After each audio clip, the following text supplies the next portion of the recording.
Today we will remember those legendary people who passed away recently.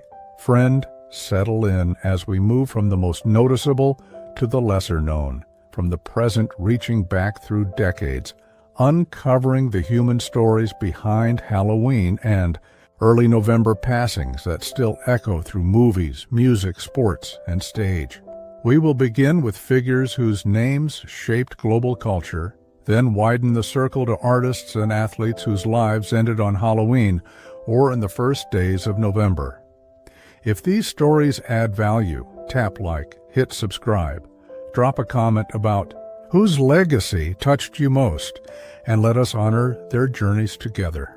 Sir Sean Connery, born August 25, 1930 in Fountainbridge, Edinburgh, died October 31, 2020 in the Bahamas with causes reported as respiratory failure and pneumonia in the context of advanced age. The original big-screen James Bond, he set a global template for franchise charisma while proving range in The Untouchables, The Man Who Would Be King, The Name of the Rose, and The Hunt for Red October. Raised in a working-class family, he left school early, delivered milk, worked as a lifeguard and coffin polisher, and pursued bodybuilding before the stage found him, a path that hardened his discipline. He married actress Diane Talento in 1962, and later married painter Micheline Roquebrune in 1975, the second marriage lasting for life and giving him a private sanctuary beyond fame. Honors include the 1988 Academy Award for Best Supporting Actor, 2 BAFTAs, including the Academy Fellowship, and 3 Golden Globes, capped by a knighthood in 2000. After his passing, actors and producers cited his insistence on artistic control as a model for negotiating franchise pressure.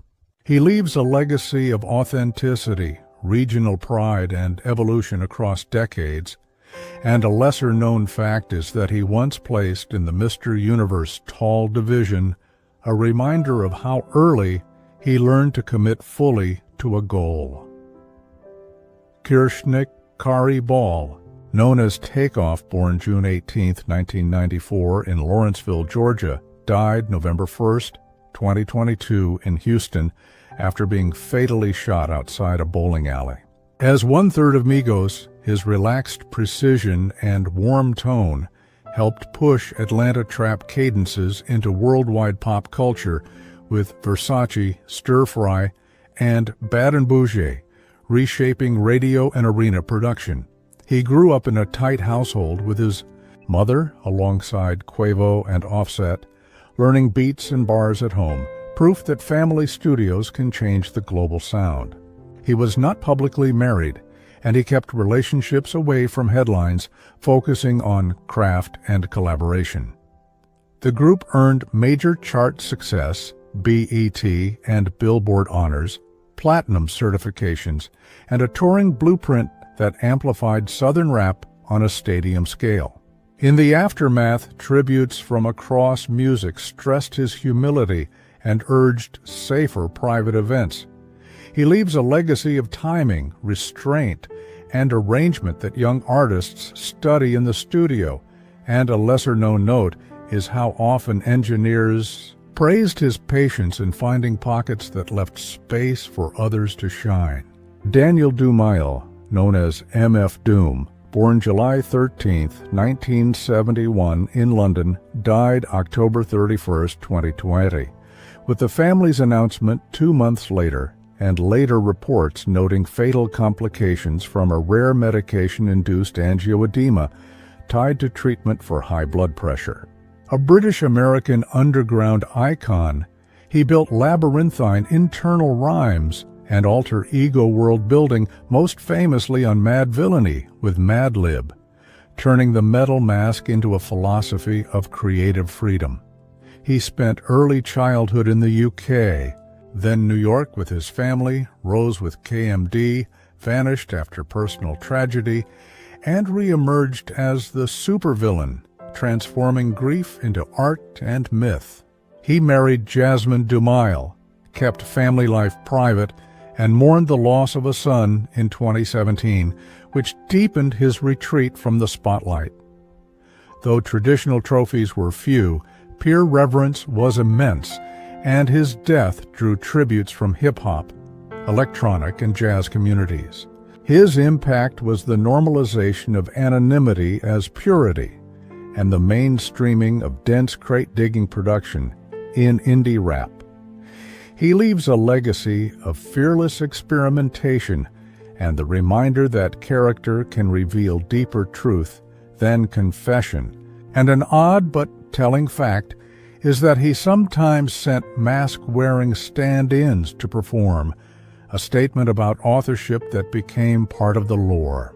River Jude Phoenix, born August 23, 1970 in Madras, Oregon, died October 31, 1993 in Los Angeles from acute combined drug intoxication. A luminous American actor whose gaze carried both innocence and storm, he elevated Stand By Me, Running On, Empty, My Own Private Idaho, and a tender turn as young Indy in Indiana Jones and The Last Crusade, shaping a model for the soulful, modern leading man. Raised in an itinerant, artistic family with siblings including Joaquin Phoenix, he busked and made music as a child, mixing kindness with a work ethic that surprised veterans who met teenage depth where they expected technique.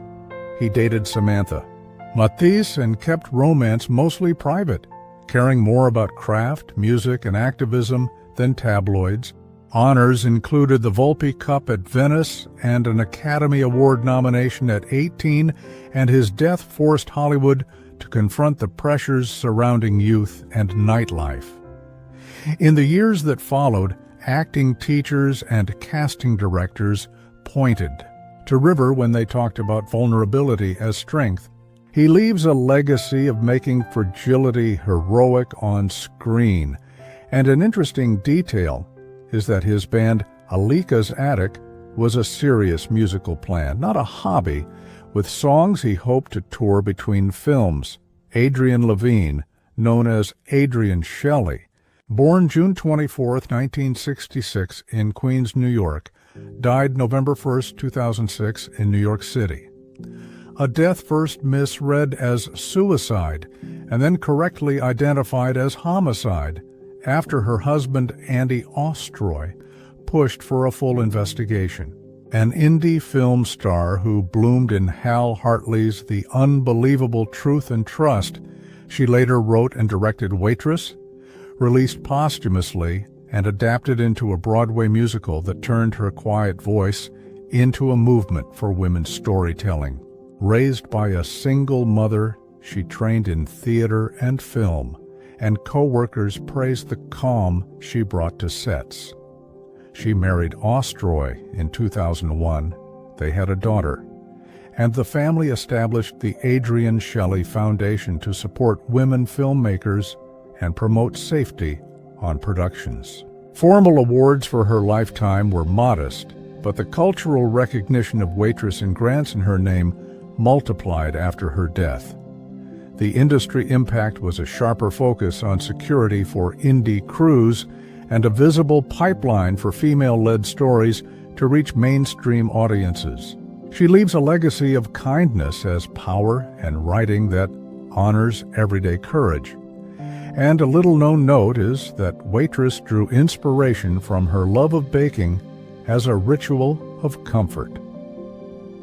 Walter Jerry Payton, born July 25, 1954 in Columbia, Mississippi, died November 1, 1999 from complications related to bile duct cancer after battling liver disease. One of the greatest American football players in history, Sweetness retired as the NFL's all-time leading rusher and embodied consistency, toughness, and joy.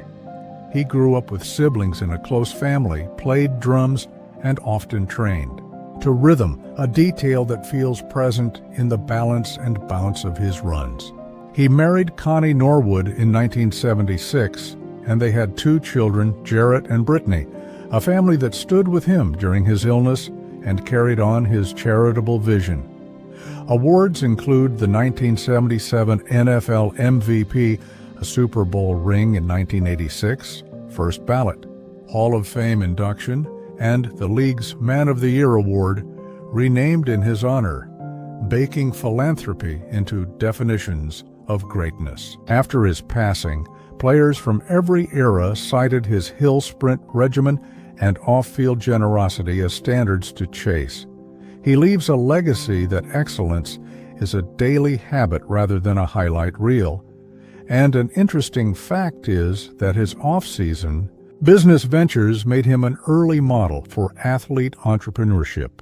Wayne Richard Wells, known as Wayne Static, born November 4, 1965 in Muskegon, Michigan, and making audiences laugh their way into reconsidering everything from class to gender.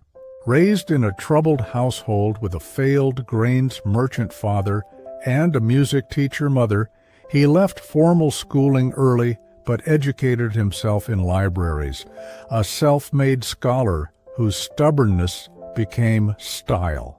He married Charlotte Payne Townshend in 1898, a union of minds that endured until her death, and though gossip wandered, the marriage stayed intact, fueled by shared Fabian politics and mutual respect. There was no divorce, only a very private partnership that prized independence and work. He won the 1925 Nobel Prize in Literature, and uniquely, an Academy Award in 1939 for adapting Pygmalion, the rare writer to bridge two art forms with official laurels. After his passing, the industry he provoked kept staging his arguments, while film and musical theater, think My Fair Lady, spread his dialogue across the globe. His legacy is proof that entertainment can carry ideas like freight. And a curious fact is that he tried vegetarian gardening innovations well into old age, treating health and craft as one experiment. Terrence Steve McQueen, born March 24, 1930 in Beech Grove, Indiana, died November 7, 1980 in Ciudad Juarez, Mexico. After surgery for mesothelioma, the cool American star whose stillness could fill a cinema. From The Great Escape and Bullet to Papillon and the Sand Pebbles, for which he earned an Oscar nomination, he perfected an economical acting style that made small gestures thunder. Raised by a struggling mother and often shuffled among relatives, he found belonging in the Marines and at the Actors Studio, where discipline and vulnerability fused into a signature presence. He married Neela Adams, then Ali MacGraw, after their high-voltage affair on The Getaway, divorcing Adams amid infidelity and fame's burn, and later partnered with Barbara Minty. The divorces grew from jealousy, career pressure, and McQueen's restless pursuits. Honors included the aforementioned Oscar nomination, Golden Globe nominations, and the box office crown as the world's highest-paid actor in the early 1970s. After his death, the industry adopted his chase craft and minimalism as templates, and every laconic anti-hero owes him a debt. He leaves a legacy of understatement as power and a message to actors that silence can be dialogue. An interesting fact is that he often negotiated to keep motorcycles and cars from his films, a hobby that was also meditation. Leonard Norman Cohen, born September 21, 1934 in Westmount, Quebec, died November 7, 2016 in Los Angeles after a fall, with leukemia contributing, closing the journey of a Canadian poet who whispered storms into song. From Suzanne and Bird on the Wire to Hallelujah and You Want It Darker, he married sacred and secular in verses that felt like confessions and prayers at once, influencing singers from every continent. He grew up in a middle-class Jewish home, losing his father young and finding solace in literature and the guitar, which a Spanish tutor first placed in his hands. He never married, but relationships with Marianne Elin, Suzanne Elrod, Rebecca de Mornay, and others formed a constellation around two children, Adam and Lorca. The romances, sometimes tempestuous, fueled work rather than tabloids. There was no divorce to record, just the bittersweet pattern of intense bonds and retreat. And late-life financial betrayal by a manager forced him onto the road, where his triumphant tours secured his future. Awards included multiple Junos, a Grammy Lifetime Achievement Award, induction into the Canadian Music Hall of Fame, and investiture as a Companion of the Order of Canada.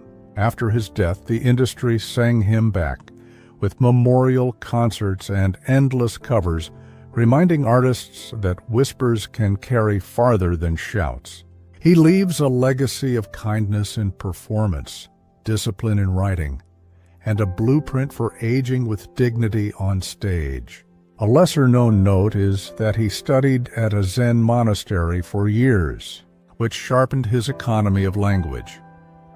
Jean Eliza Tierney, born November 19, 1920 in Brooklyn, died November 6, 1991 in Houston from emphysema, an American screen enchantress whose intelligence sharpened beauty into danger.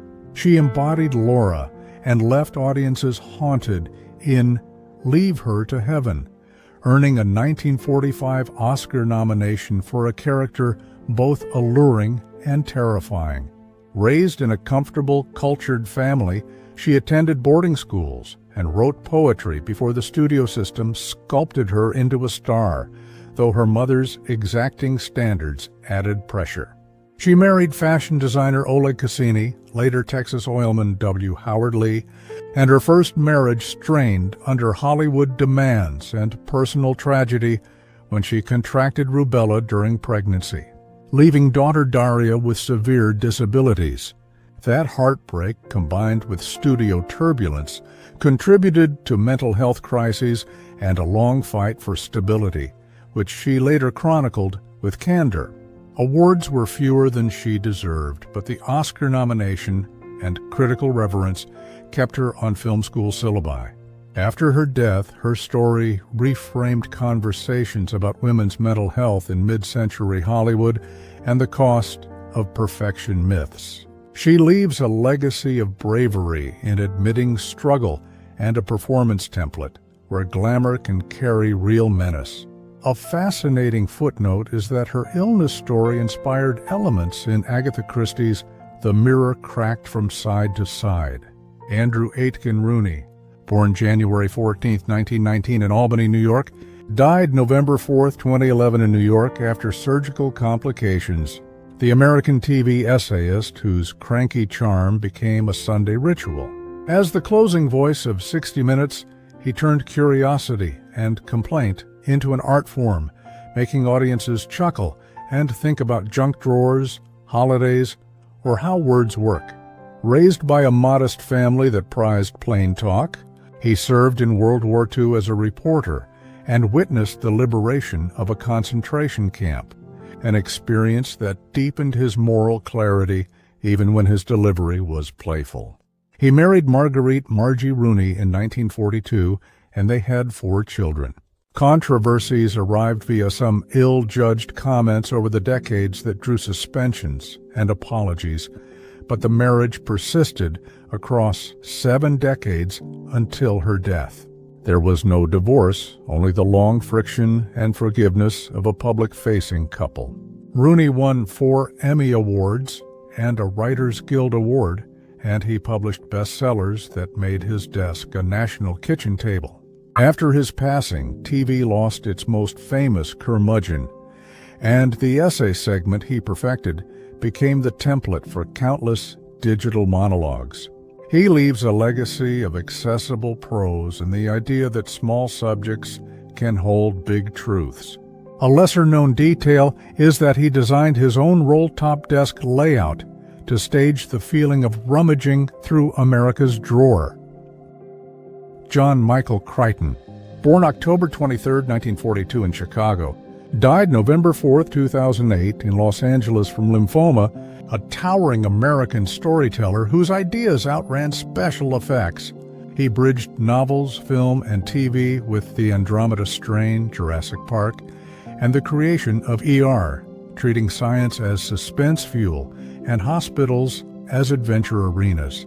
Raised in a scholarly family, he entered college early, shot up to 6 feet 9 inches, and trained as a physician at Harvard Medical School before writing pulled him from the ward to the page. He married 5 times, including to actress Anne-Marie Martin, and divorces often traced to mismatched schedules and the relentless pace of projects. Late in life, he married Sherry Alexander, and they had a daughter after his death. Awards included Edgar Awards for mystery writing, a Peabody for The ER Phenomenon as an executive producer, and box office crowns that validated his instinct for concept. After he died, Hollywood kept mining his outlines and unfinished notes, and scientists grudgingly admitted that his thrillers, while dramatized, made public conversation about risk vivid. He leaves a legacy of curiosity as entertainment and a reminder that rigor can sell. An interesting fact is that he painted under pseudonyms and published early work as John Lang, testing whether ideas or names moved readers first.